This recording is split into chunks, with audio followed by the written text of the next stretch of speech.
Let me welcome on stage the President of the European Council, Antonio Costa, the President of the European Commission, Ursula von der Leyen, and the President of Egypt, Abdel, Fattah el-Sisi.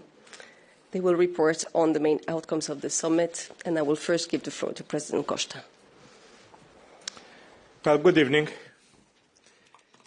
It is, Mr. President, dear Ursula, it is a pleasure to welcome President Abdel Fattah el-Sisi for the first EU-Egypt summit. I'm really glad. It was a great summit, Mr. President. And this meeting marks a significant milestone in our relationship. It shows how strong our partnership is. Egypt plays a key role in the region and beyond, in promoting stability and conflict resolution. We have an economic and trade relation that has been growing impressively and that we want to see grow even further.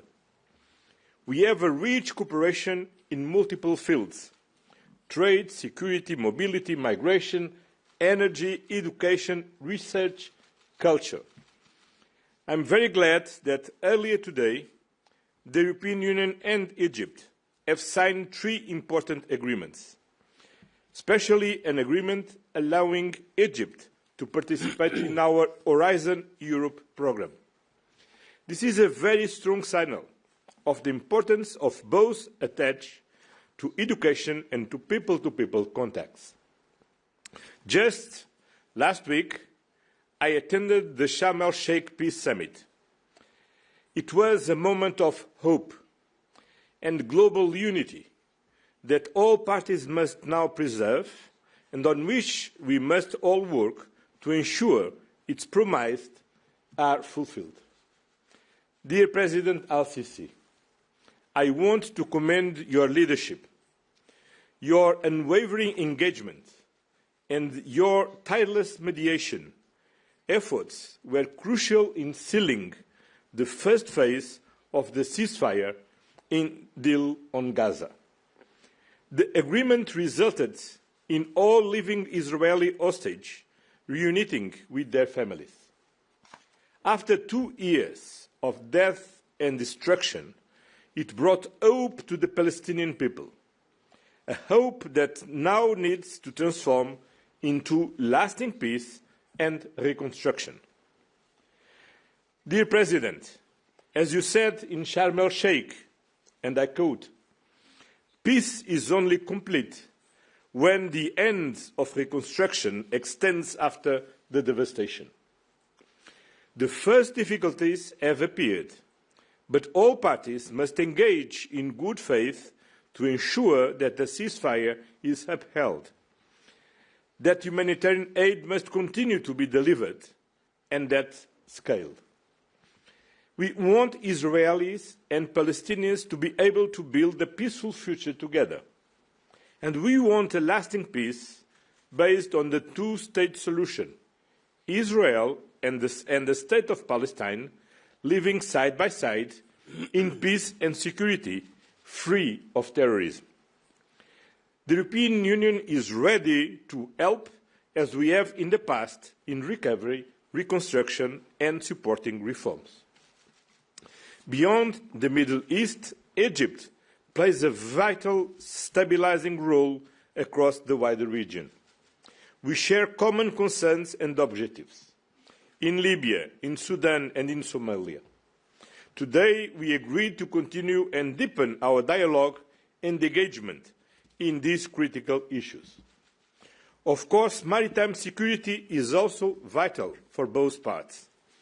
Given Egypt's position, we will work together to keep sea routes safe and open for trade in the Red Sea, the Suez Canal, the Mediterranean and beyond. Finally, our partnership will continue to be guided by mutual respect, shared values and a strong commitment to multilateralism. Both the European Union and Egypt support the United Nations and the rules-based international order, in accordance with the United Nations Charter and international law. and we agree that working together is the best way to solve global problems. We have also discussed today Russia's war of aggression against Ukraine. We are united in our desire for a just and lasting peace. I briefed President Sisi of the ongoing European support to Ukraine in order to achieve peace and to apply pressure on Russia to come to the negotiation table. There have been recent developments in this endeavour, and the European Union strongly supports President Trump's efforts. The European Union will continue to engage with Egypt on this subject because we see Egypt as a leading voice in the global scene and as a partner, also on Ukraine. The European Union and Egypt, we will continue work together. And I'm sure that the European Commission and my friend Ursula von der Leyen will give their best to ensure that we continue to strengthen our bilateral relations. Thank you for this meeting, and we look forward to the next steps in our relationships as partners and friends. Thank you very much, Mr. President.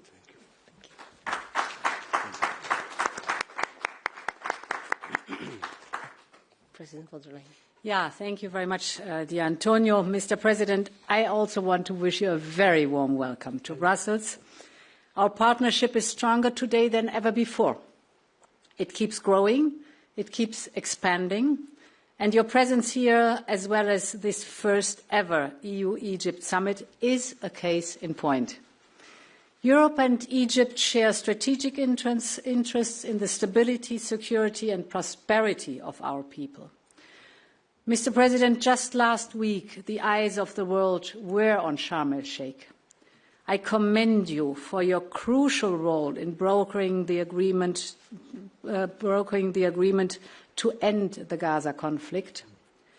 This was a moment of true leadership. It opened a new chapter for peace. The urgent priority now is to ensure that the ceasefire agreement holds and deliver immediate humanitarian relief. And the European Union is ready to play its part. In the short term, we are actively working to ensure the swift and safe delivery of humanitarian aid to Gaza. We are preparing to launch a Palestine donor group. It will bring together international partners to jointly promote reforms and support to the Palestinian Authority, so that the Palestinian Authority is modernized, strengthened, and can deliver for the Palestinian people. And we know we can count on Egypt's active support and welcome your intention to convene a reconstruction conference. This is a pivotal moment for the entire Mediterranean. The future of our region is being rewritten before our eyes. Europe and Egypt both have a clear stake in shaping that future. And last week, the Commission adopted the Pact for the Mediterranean. We want to create a common Mediterranean space, a space of integration, of opportunity, and of exchange. And the two of us were very pleased to hear your vision, Mr. President, about encouraging European universities in Egypt. Well, in the Pact for the Mediterranean is already foreseen the establishment of a network of a Mediterranean university, so the first step is done, and more will follow, and we want to work hand in hand with Egypt to turn your vision into a reality. The second topic we have been discussing was the delivering on the strategic and comprehensive partnership. Steadily and across all 6 pillars, the partnership is working. Tonight we took stock of the progress made. On the first pillar, we are intensifying our political dialogue. The summit is proof of it. Second, we are strengthening Egypt's economic stability. We are providing Egypt with €5 billion in macro-financial assistance. It was signed today. And we continue our support to social and economic reforms. The third pillar is we are boosting together investment and trade. The European Union is Egypt's largest trading partner, accounting for a quarter of your trade. Our investment conference last year secured commitments worth 49 billion euros. That is impressive. On energy, for example, we are supporting Egypt's ambition to become a regional renewable hub. You have all the necessary ingredients for it. And we have a flagship project in the making that is the TMET investment platform. It aims to accelerate the deployment of renewable energy, clean technologies, and industrial cooperation between the European Union and our southern neighbourhood partners, and Egypt plays a strong role in this TMET investment platform. We are also expanding our collaboration in the digital sphere. We are opening Europe's AI factories to Egyptian startups so they can train their model and test their model on European supercomputers and use the whole computational power of the European Union. All of this and much more is Mediterranean cooperation in action. The fourth pillar is on migration.